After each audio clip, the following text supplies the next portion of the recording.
Good morning and welcome to lesson, I can't believe 21 already in understanding and exploring LDS history. Thank you for being here this morning. As always, I just want to point out, my goal in all of this is not to be mean-spirited, not to be hateful. If you're here this morning or if you're watching online, I hope you know I don't say anything I'm saying because I have an axe to grind. I'm not out to get the Mormon Church or the LDS Church at all. My honest intention in this, I just want to be as honest as we can be, just looking at history together and what does history say and what does history teach us and what's the truth. And really what we just want to get at is what is true and what can we learn as we look at history together. And I hope in doing that I can be gracious along the way, even in areas where we may disagree a great deal. So thank you for being here this morning. We left off last week at the end of 1833, and just to kind of give us context of where we jump in today, by the end of 1833, all of the LDS community, virtually all the LDS community living in Jackson County, Missouri, had been run out of the county, literally by force. And they had all fled to northern Clay County, just north of Jackson County. So they have all been forced to flee from Zion, from the place that Joseph Smith has consistently said, this is Zion, this is the place where Jesus is returning, this is the place where the temple will be built, and that will usher in his second coming. And now all of the Mormons have been forced to flee. And so they are left in a rough spot as we begin 1834. And before we jump into things that happened in 1834, the main focus I want to look at today, one interesting thing that happened in the beginning of the year, as you might remember, they'd established the United Order by revelation. God said, it's my will that my people live communally, that everybody sells all their property and they give it to the church, and the church will usher from the storehouse the means for everybody to live on. And everybody was given a stewardship. Obviously, when they had been forced to leave Missouri, that kind of fell apart on the Missouri end. But in the spring of 1834, the Kirtland Council voted to disband the order on the Kirtland end. But that left all of the property that the church owned that they had to disperse. And so there was a lot of fighting and bickering about that and who gets what. And so finally, in frustration, Smith ultimately resorted to revelation to dole out the property. And in the revelation, God said Smith received the temple lot that the Kirtland Temple was going to be built on. Rigdon received the tannery. Cowdery got the printing shop. Other leaders in the church all got the lots that they were living on. And so, depending on who you read, there's some controversy here. When this revelation was published, Smith didn't use the names of Smith and Cowdery in Rigdon because either one of two reasons, and both of them are equally bad in a way. Number one, they didn't want all the common Mormons to know all the bigwig Mormons are getting all the property when we dole it out. That was kind of a bad look. Or they also had the problem, and part of the reason it disbanded was the church was so heavily, incredibly in debt that they didn't want to use the name of Cowdery or Rigdon because then the debtors, the creditors, could come after them personally for it. So when the commandment was first published, and it's Doctrine and Covenants 104 today, when Doctrine and Covenants 104 was first published, they didn't use names, they used code names for who was getting the property and for the properties themselves. So in Doctrine and Covenants 104, Whitney became Ahashda, Cowdery became Oliha, Rigdon was Pelagorum, Smith was Gazalim, and so on you go. They all were given code names. And that remained the case until 1981, when they republished Doctrine and Covenants in 1981. If you read it today, it all has their actual names and the names of the property that they were allotted. So just kind of interesting, but the people at the time all thought the revelation was about people who were living in the days of Enoch. But actually the church was just doling out the property. And in that same revelation, Smith reestablishes it. They disband the order, and he kind of just says, well, it's still the church's, but it's being given to you as a stewardship for you to look after. And so just kind of an interesting little story there about all of those different code names. You can go back and look into that a little bit more if you want. What I really wanted to talk about today, though, and I'm excited about this, is because I find this to be a fascinating period. In 1834, Zion's camp was established. And here's how that came about. You can't hear me in the back? Can you hear me? Yeah. You guys can hear me? Okay, I'll try to talk louder. All right, 1833. 1833 comes to a close. All of the Mormons in Jackson County, Missouri have been run out. They're now trying to survive in Clay County, Missouri.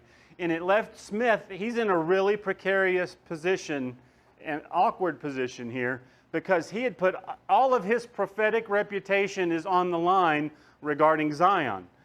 And we've looked at the prophecies in recent weeks where over and over and over again he has said, Jackson County is going to be Zion. That's where the temple is going to be built, and Jesus is coming back, and it's going to be any day now. And now all the Mormons have been forced to flee, so he's in a really awkward position where he has to either give up the experiment and go, well, that didn't work out, but he can't really do that because everything he has said is that Jackson County is going to be the place.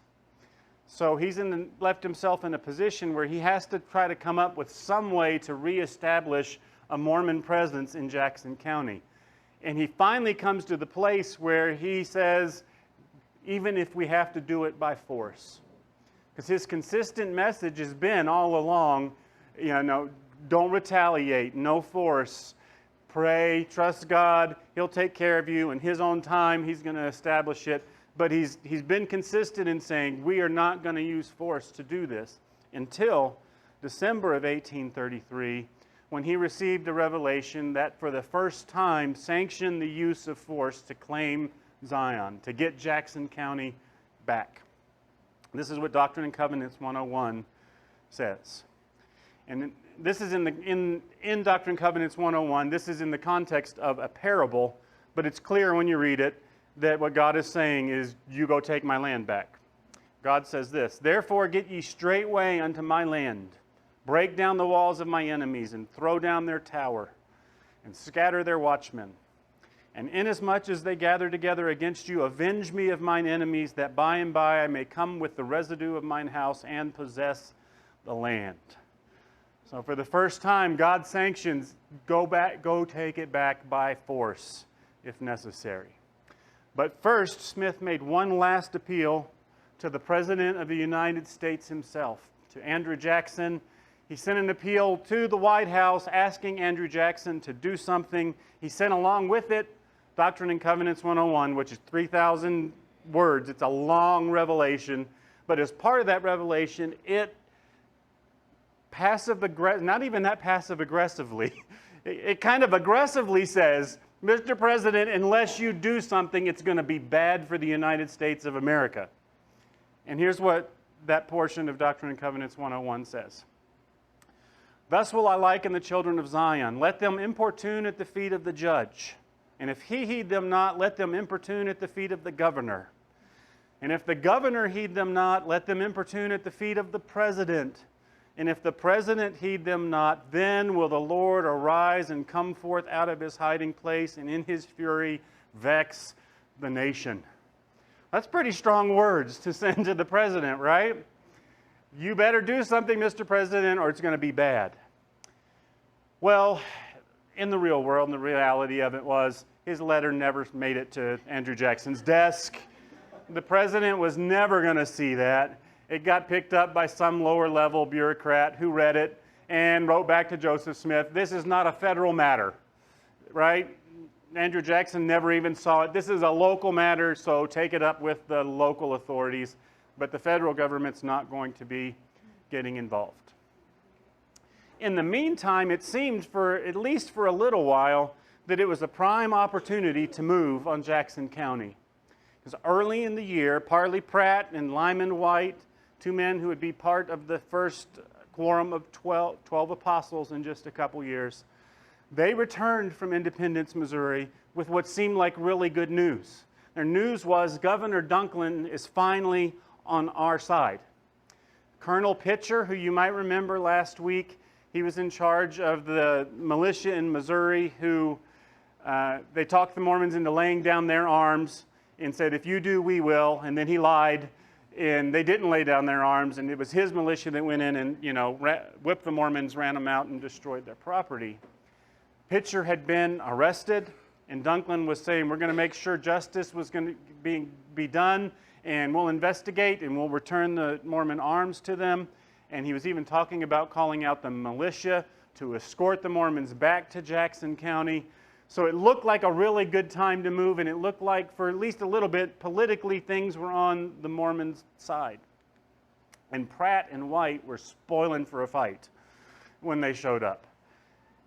So, in February of 1833, Smith received another revelation authorizing the use of force to redeem Zion, and it contained the command for Smith to raise an army. Here's what God said in Doctrine and Covenants 103 today. Behold, I say unto you, the redemption of Zion must needs come by power. This is totally different than anything God's been saying in the past. The redemption of Zion must come by power. Therefore I will raise up unto my people a man who shall lead them like as Moses led the children of Israel. I wonder who that could be. It always fascinates me how many revelations Joseph Smith had about how awesome he was going to be. For ye are all the children of Israel and the seed of Abraham. And I want to say more about this in a couple weeks, but if you notice, we keep seeing over and over again this early Mormon belief that continues even till today, that we are the restored nation of Israel. Some early Mormons even taught that when you converted, that God actually changed your blood to become Jewish blood. You became literal Jews when you converted. You must needs be led out of bondage by power and with a stretched out arm. So God's going to raise up Joseph Smith as a new Moses to deliver the people and lead them back into Jackson County after they had been mistreated. Therefore, let my servant Joseph Smith Jr. say unto the strength of my house, to my young men and the middle-aged, gather yourselves together unto the land of Zion, upon the land which I have bought with money that has been consecrated unto me.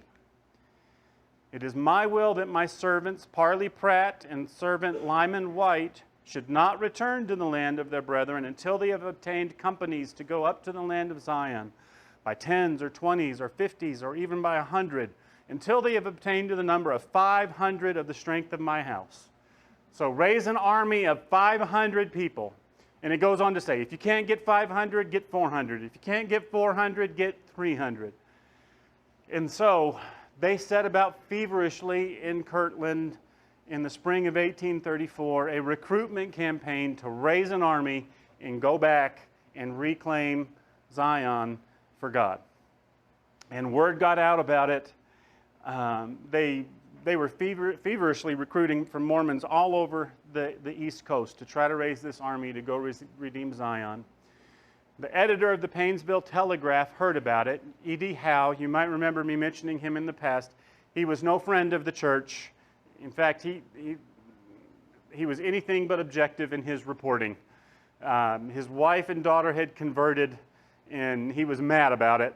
And so he was not objective. So he somewhat sarcastically talked about the Mormon army that was gathering in the Painesville Telegraph in May of 1834, where he wrote, like Peter the Hermit in the days of the Crusades, they have made every effort to stir up the holy zeal of the warriors, my young men, and they that are of the middle age also. So he quotes the prophecy.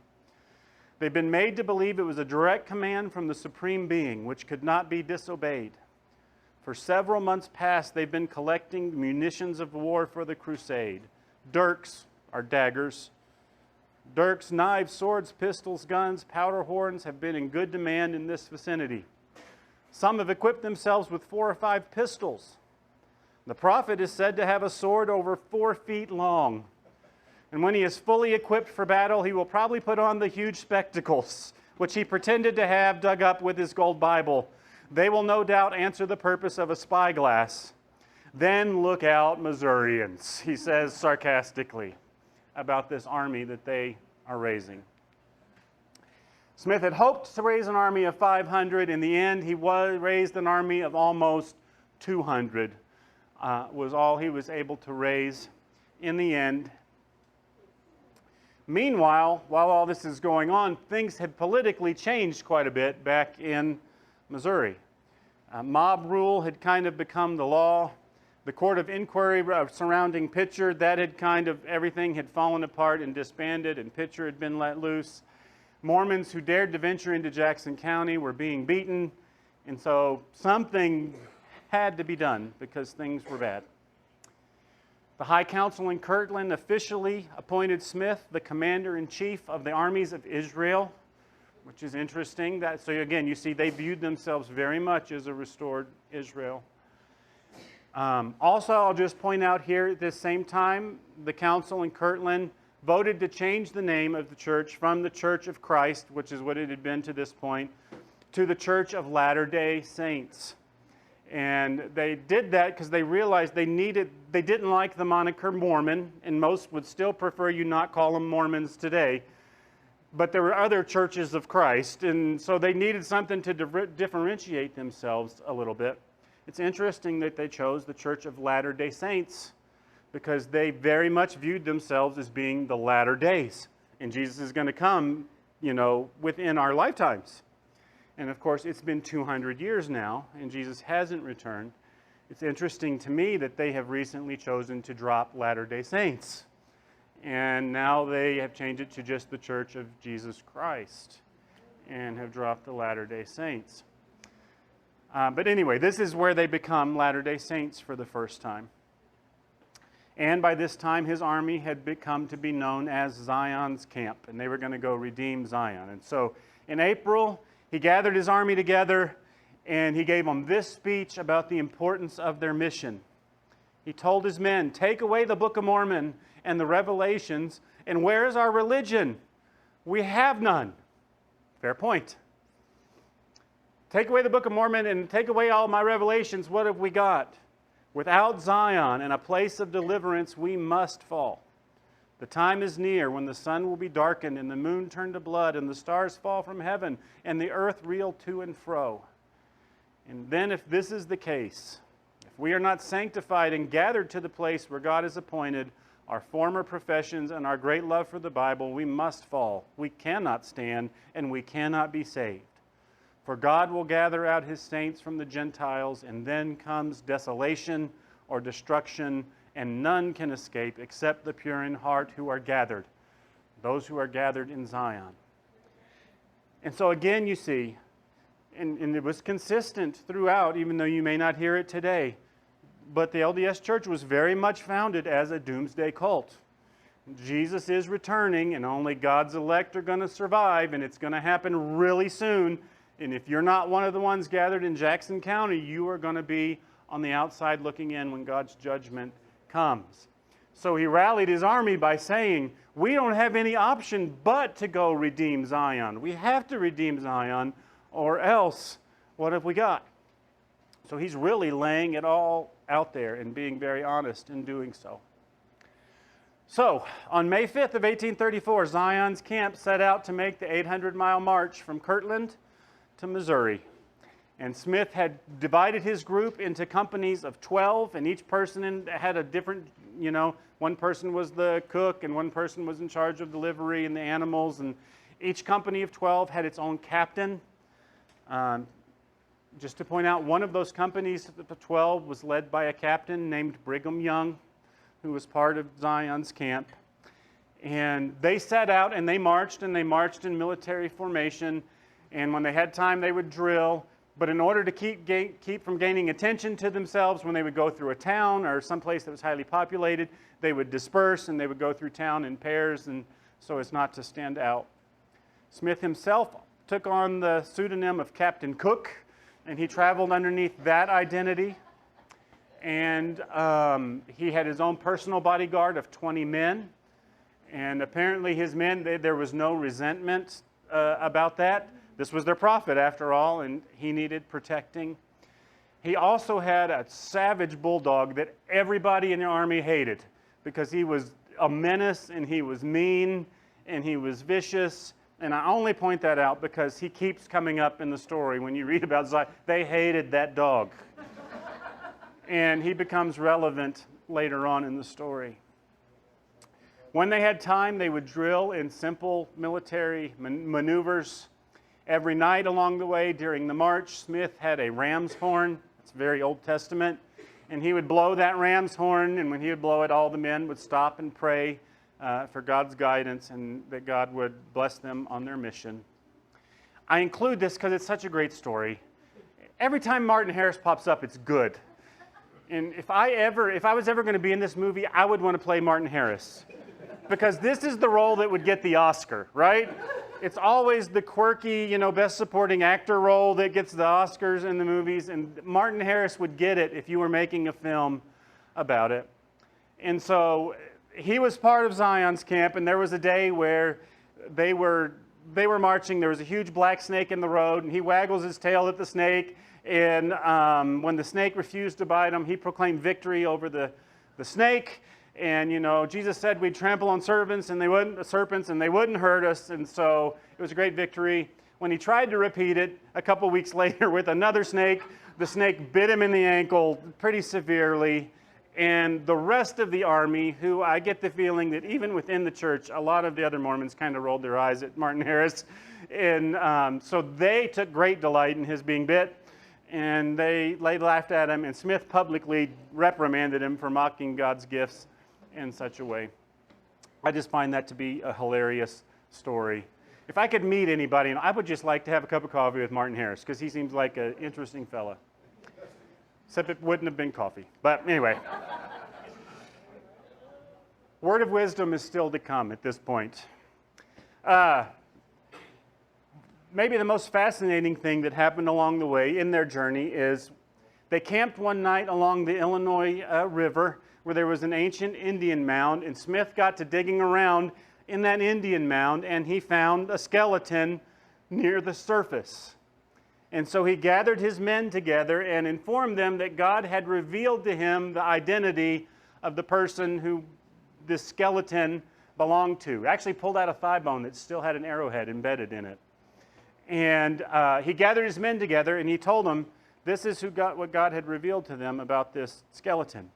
This man in mortal life was a white Lamanite, a large, thick-set man and a man of God. His name was Zelph.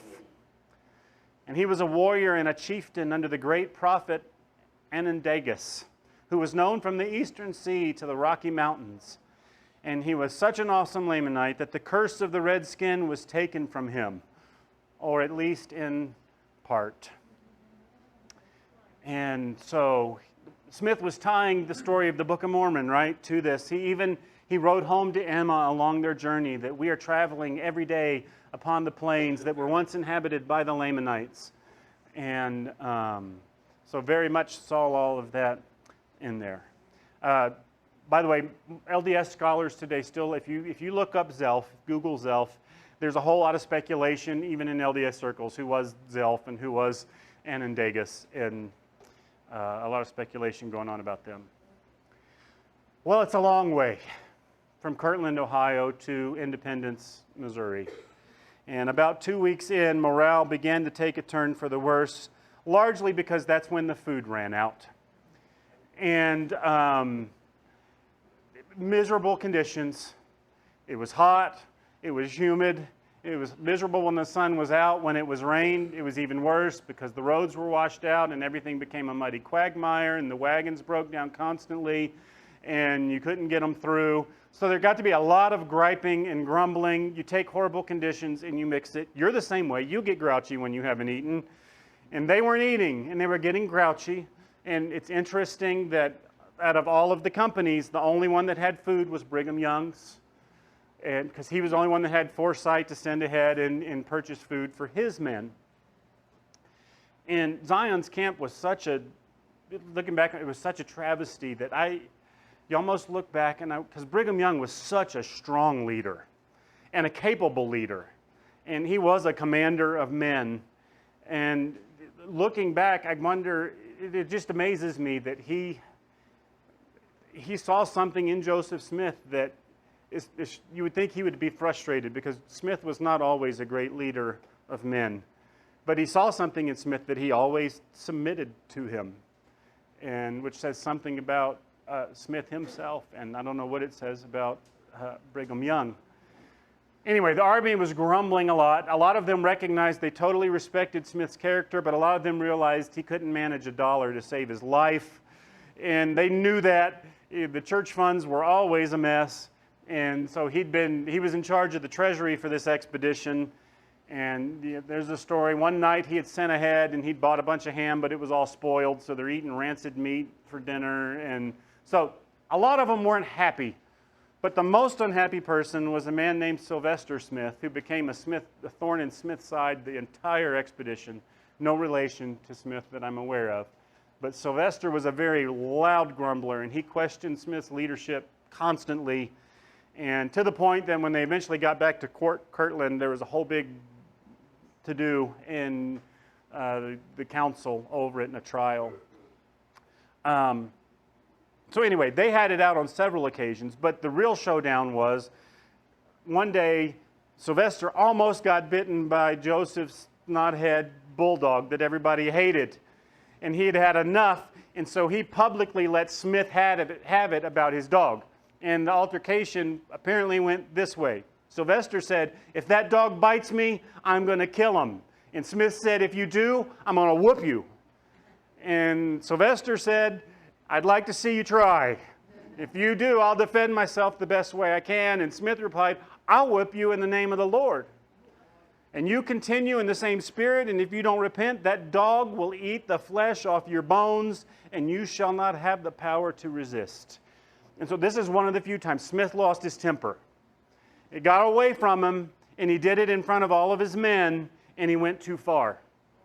And they all actually took Sylvester's side, because they hated the dog, and they knew the dog was a menace, and they knew Smith had gone too far in saying, "I'm going to whip you in the name of the Lord," and the dog's going to eat. He crossed the line, right? And so his men confronted him on it. And they confronted him on his dog. "We all hate it, and the dog needs to go. And furthermore, we don't approve of you cursing people that you're going to whoop them in the name of the Lord. That's not appropriate for a prophet of God." And Smith knew, right? He knew he'd gone too far. We've probably all been there, where you lose your temper, and as soon as you've lost it, you realize, "Oh, I can't take that back." So he's instantly trying to cover his tracks. And this is how he covered his tracks. He told his men, "There's a spirit of dissension that pervades this whole camp. And I descended into it on purpose to show you how base and ignoble your attitude has become." This is just an object lesson for you guys. It was the spirit of the dog, and men ought to never place themselves on the level of wild beasts. Aren't you ashamed of such a spirit? I am. So guys, I really just did this to be a lesson to you. All that's to say, 800 miles is a long trip. But they eventually got there. In the meantime, when Smith left, he thought he was going to have the governor on his side. He thought there was a strong possibility that there would be state militia on his side when he got there. Dunklin had been at one point talking about different solutions. Maybe we split Jackson County in two, and we have the Mormon half and we have the non-Mormon half. He had been talking about using the militia to get their arms back. The problem that Joseph Smith didn't anticipate, and he seemed to have trouble anticipating the effect his decisions would have on the other side, is that he didn't realize the effect it would have on the inhabitants of Jackson County, that he is coming with an armed army. If he had raised his army and just sent them to Independence and traveled on their own and will assemble when they get there, he might have been able to pull it off. What he didn't anticipate was how everybody would view it. There's an army coming, and they're coming for the express purpose of taking this county. Now that looks like a threat to the people in the county, right? That's how the governor saw it. That's how everybody saw it. He's marching with an army. And so that caused Dunklin to back off on everything he had been saying. He had sent orders on the 2nd to restore the Mormon arms. He backed off on that. Before that arrived, anyway, the old settlers who had heard about the army that is coming, they had heard about Zion's camp. So between April 24th and 30th, they burned more than 150 Mormon homes. Unoccupied homes, right? They've run them all out, but they went in and destroyed all of their property that was left. Dunklin told Smith's people, there's nothing I can do at this time. It's too big of a hotbed of a mess. And so by the time Smith gets to Missouri, things have changed on the ground, and he finds himself in a really tough spot. He can't go back, but he knows if he goes forward, he is not going to win. And it's not going to go well. So he finds himself in a quandary.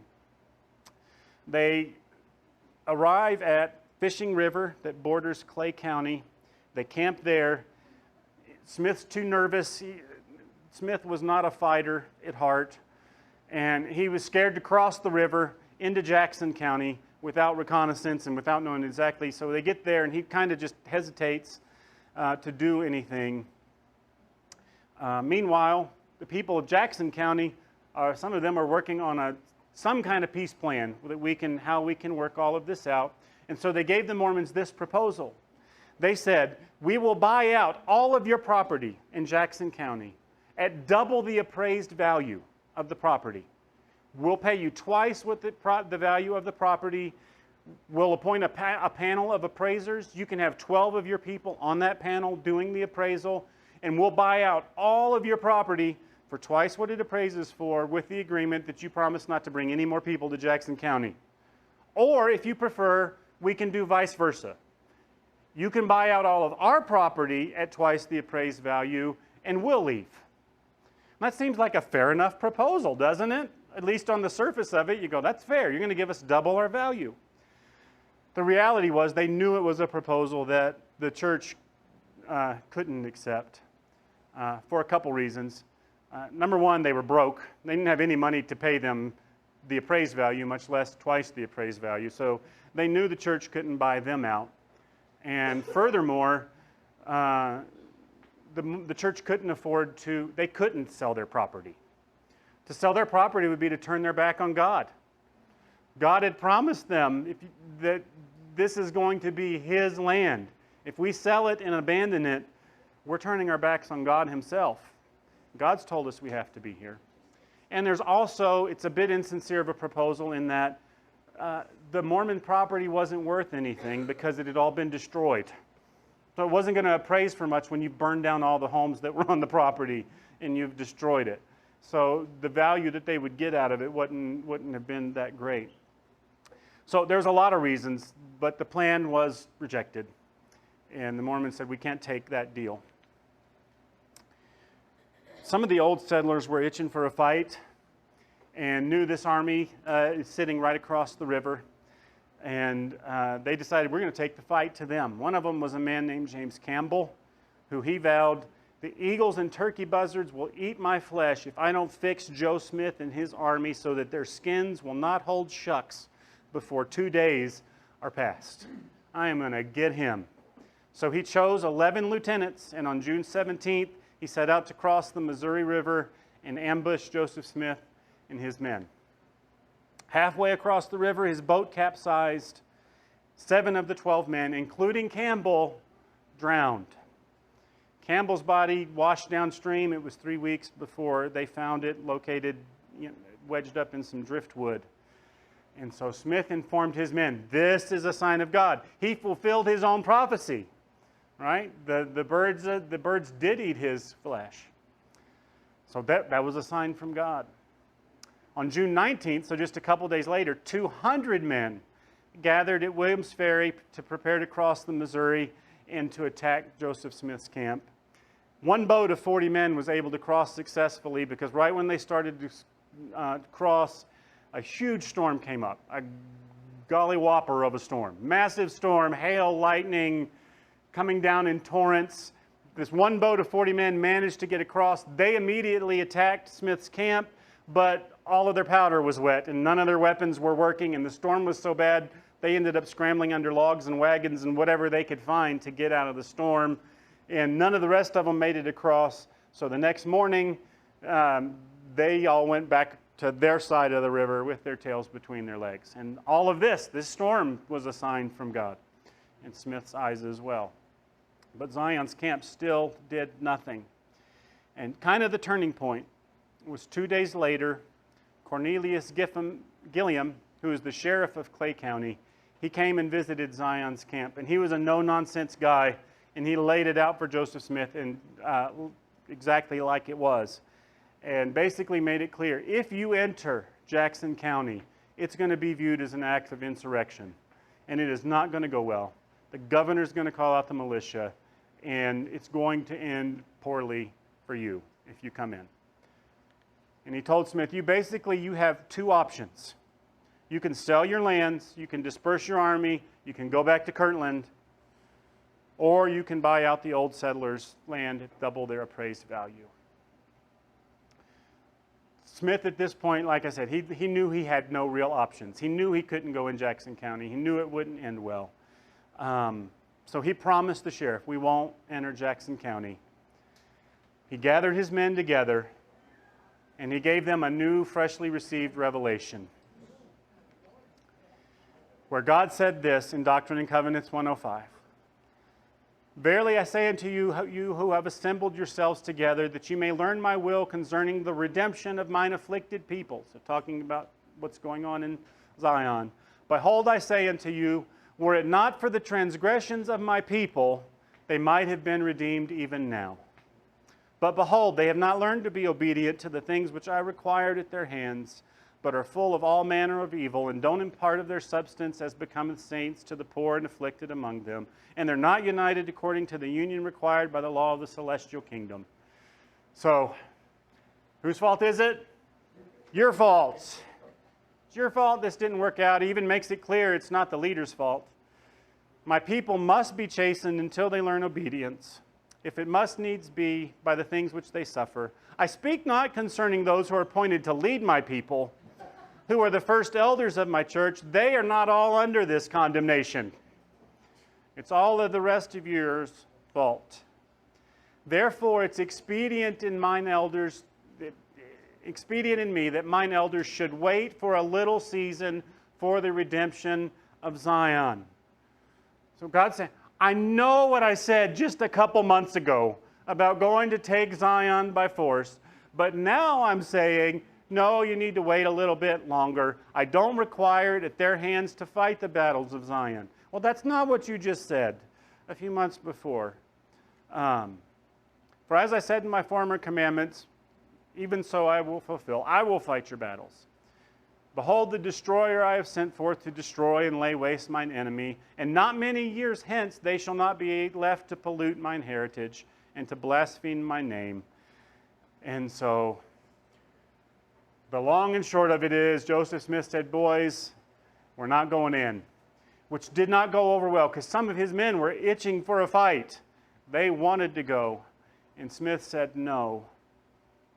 So, in order to try to appease them, that same section of Doctrine and Covenants goes on to say, God says, I really just sent you on this march as a test of your faith. And now they're returning to Kirtland with a great reward. In this time period, Joseph Smith kept hanging this out there. I sent you as a test of your faith, and now I want you to turn around. I want you to go back to Kirtland, and as a reward for your faith, you're going to receive this amazing special endowment when the temple is finished there. And it goes on and on about this, and we'll see how Joseph keeps making promises about this endowment, and we'll see how he tries to make good on them in just a couple of weeks. But in order to appease them, he says, this was just a test of your faith. Good job, boys. We're going to go back, and when we get back, you're going to receive this endowment, and it's going to be amazing. And also to soften their disappointment, he promised them that within 3 years, we'll be back. And we'll march on Jackson County, and there won't be anybody to open their mouth against us then. Which, if I was one of his men, I would have been going, but yeah, that's what you said this time. That's what you were saying before we left this time. Shortly afterward, he set the official date for the redemption of Zion as September 1836. So we'll see how that plays out in the weeks ahead. Couple that with, at this same time period, there was a massive outbreak of cholera in Missouri. 7,000 people had died of cholera in St. Louis that year. And that at that same point, cholera hit Zion's camp. And if I remember correctly, I believe 17 of his 200 men ended up dying of cholera before they could turn around and head back to Kirtland, which presented its own unique problems for Smith, because when they first started getting sick, all of his men said, no problem, we got the prophet with us, he can pray for them and we'll be fine. You know, he's here.